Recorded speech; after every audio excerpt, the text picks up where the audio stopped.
मुद्दे तो काफ़ी है। मैं हमेशा की तरह कहता हूँ कि ये जो लाइट और जो रास्ता, पानी, ये तो मुद्दे जो है वो कॉरपोरेटर का फ़र्ज़ ही है, वो तो करना ही चाहिए। कोई बड़ा काम नहीं है उसके लिए, वो उसका उसका फ़र्ज़ है वो।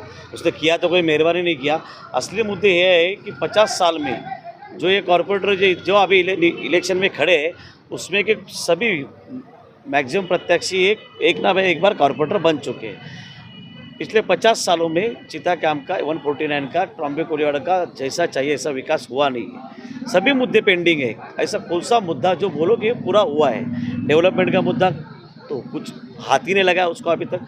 अस्पताल का मुद्दा पेंडिंग है। अस्पताल है कि लगता है अस्पताल की मरम्मत करनी पड़ेगी। स्कूल की तो हालत ख़राब है कि कोई CBSE का स्कूल, कोई कॉन्वेंट स्कूल, कोई बच्चे लेके अच्छा परवरिश के लिए कोई अच्छा इंग्लिश स्कूल है ही नहीं है।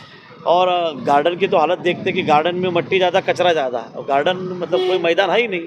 तो सभी सुविधा पे आपने मुझे काम करना पड़ेगा, ऐसी इस वार्ड की हालत है। ऐसा लग रहा था बहुत देर तक लोग इसमें जो है सस्पेंस था कि शिवसेना जो है उगाड़ा से कौन कैंडिडेट होगा, यहाँ का होगा, बाहर का होगा, किधर का। आमतौर पे बहुत ज़्यादा जो इस पर सस्पेंस है, लेकिन एक सरप्राइज़ मिला लोगों को कि आपका नाम सामने आया। तो ये कैसे हुआ? नहीं, ये ऐसा हुआ कि राष्ट्रवादी कांग्रेस और हमारे गठबंधन है, तो राष्ट्रवादी ये वार्ड राष्ट्रवादी ने मांगा था। राष्ट्रवादी और हमारे जो रस्सी के चालू थी, एक दिन पहले तक रात तक वो चालू थी। रात को वार्ड हमें मिला। हमें मिलने के बाद हमारे इधर भी इच्छुक थे। हमारे संदीप जी भोईर थे उपविभाग प्रमुख, हमारे शाखा प्रमुख इच्छुक थे। मैं उपविभाग प्रमुख जो पिछले कई 15 साल से 10-15 साल से यहाँ पे उपविभाग प्रमुख करके शिवसेना का था, मैं यहाँ इच्छुक था। तो सीनियरिटी के हिसाब से मुझे वो मिला है। जैसे मेरा अभी शाखा प्रमुख है, वो आगे जाके उपविभाग प्रमुख बनेगा, तो 15 साल के बाद उसके पहले एक शाखा प्रमुख आएगा और 2-4 साल शाखा प्रमुख रहेगा। लेकिन सीनियरिटी के हिसाब से हमारे मनोहर जी को टिकट मिलेगा, संदीप जी को टिकट मिलेगा, ऐसा रहता है। तो दिखने में चेहरा शाखा प्रमुख का हमेशा आगे आता है, लेकिन उसके ऊपर सीनियरिटी रहता है, उनको ज़्यादा करके चांसेस रहते हैं। वो उसके बारे में, उसके पहला मैं 30 साल मेहनत कर चुका हूँ पार्टी में। वो पार्टी ने उसका मुझे से थोड़ा सा फल दे दिया। उद्धव साहब के बारे में तो आपको मालूम है, अभी शिवसेना का उद्धव बाला साहब ठाकरे का और मुस्लिम भाई लोगों का, हिंदू भाई लोग का तो पहले से उद्धव साहब का बाला साहब से लेकर एक ऋणानुबंध है। लेकिन अब भी ये गए पिछले सालों में आप देख रहे हैं कि उद्धव बाला साहब ठाकरे का पक्ष का और मुस्लिम भाई लोग का एक अलग नाता जुड़ चुका है। और पिछले जो इलेक्शन में उसका अपने को अनुभव आया है कि पिछले MP के इलेक्शन में मुस्लिम भाइयों लोग ने उद्धव साहब आने के बाद उनको इतना प्यार इलेक्शन में दिया, उसका नतीजा आपने वोटिंग में देखा। 29,000 के करीब वो अपने को खाली चिता कैंप से वोट मिले, और उसी वोट के विधानसभा में हमारे अनिल भाऊ जी चले गए। अभी वही टेम्पो, वही अभी तक उद्धव साहब के बारे में प्यार, मुस्लिम भाई लोग के बारे में प्यार अभी तक बरकरार है और आगे भी जाके रहेगा, आगे भी जाके इंशाल्लाह रहेगा। और उसके लिए ये उद्धव साहब का ये प्यार था, मुस्लिम भाई लोगों की चिता कैंप के प्रति प्यार था। तो उनकी कल तबीयत ठीक नहीं थी, उनका गला भी बैठा था। एक हमारे पत्रकार एक बेचारे उनको कुछ क्वेश्चन पूछे, लेकिन उन्होंने बार बार कहा कि मेरा गला जग गया, गला खराब है, गला मैं जवाब नहीं दे पाऊँगा, मैं बाद में आपको इसके बारे में जवाब। तो उनको चिता कैंप में आने की बहुत इच्छा थी, और इसके लिए वो चिता कैंप में बोले यहाँ पे शाखे पे एक जगह पे मैं किधर भी मिलता हूँ और एक राउंड मार के जाता हूँ, लोगों पे तक मैसेज जाएगा कि मेरे वार्ड में हो खाली मुस्लिम भाई लोग, हमारे हिंदू भाई लोग, कोली भाई लोग भी कल मिले, कुछ मुस्लिम भाई लोग मिले। अचानक उन्होंने भी मुझे दोपहर के शाम के टाइम बोला कि मैं एक राउंड मार के चला जाता हूँ। ये चिता कैंप के प्रति है उनका प्यार। के लिए आप क्या करें? मैं जिस दिन चुन के आऊँगा, 15 तारीख को रिजल्ट रहेगा, शायद उसी दिन टाइम मिला तो रिजल्ट के, अगर कुछ उसमें मुझे टाइम मिला तो 15 तारीख को, कहीं तो 16 तारीख को नशाबंदी के लिए पहले मैदान में जाऊंगा। और नशा मुक्ति के पहला मेरा हथौड़ा रहेगा कि नशा मुक्ति के लिए चिता कैंप से नशा मुक्ति करे।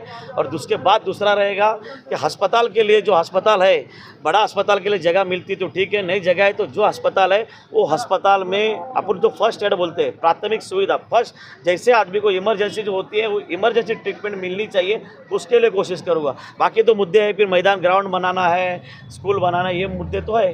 सर, आप जो है अपील करना चाहेंगे? जनता को यही अपील करना चाहूँगा कि मैं आज तक, मेरा रिकॉर्ड है, मेरे पे इल्ज़ाम लगाने का छोड़ो, मेरे पे इल्ज़ाम लगाने का सोच भी नहीं सकता है।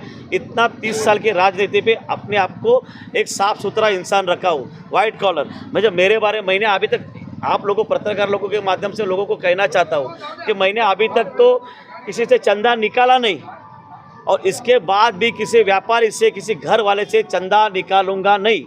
चंदा तो छोड़ो, कुछ भी लोगों से कहीं पैसा लूँगा नहीं, क्योंकि हमारे बाला साहब उद्धव साहब ने सिखाया है कि आप खुद का पेट भरा रहेगा तो आप दूसरे का पेट भर सकते हैं। अगर मैं भूखा रहूँगा तो दूसरे का पेट मैं नहीं भरूँगा, छीनने की कोशिश करूँगा।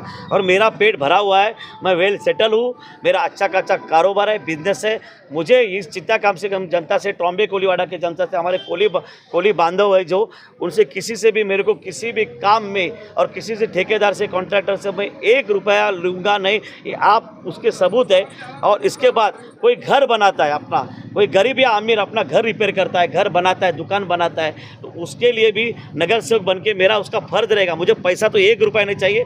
ये आपके सामने बोलता हूँ, आपके माध्यम से, आपके ये प्रसार माध्यम के माध्यम से बोलता हूँ कि मुझे तो 1 रुपया नहीं चाहिए। और किसी कोई लेने को आता है तो उसके लिए भी मैं रुकाने का कोशिश, वो मेरा रहेगा। यानी आप कहते हैं कि जो निधि MIM के जो है लोग कुछ मुंबई में बीजेपी से जुड़ते हुए नजर आए, MIM से मैंने भी सुना, आपके पत्रकार में वीडियो देखा, मैंने मेरे मोबाइल पे वीडियो भेजा, वीडियो सब जगह पे मैं देखा है कि MIM और बीजेपी का कुछ गठबंधन हुआ है और बाहर भी किधर गठबंधन हुआ है।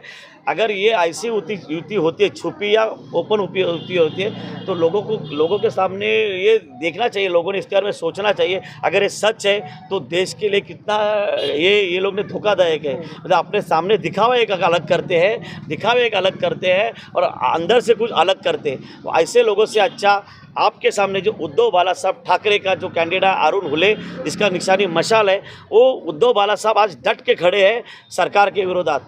ये मोदी सरकार के विरोध डट के खड़े हैं। उनकी पार्टी तोड़ी, उनका सिंबल लिया, उनका MLA ले तो भी उद्धव साहब झुके नहीं, रुके नहीं, डरे नहीं।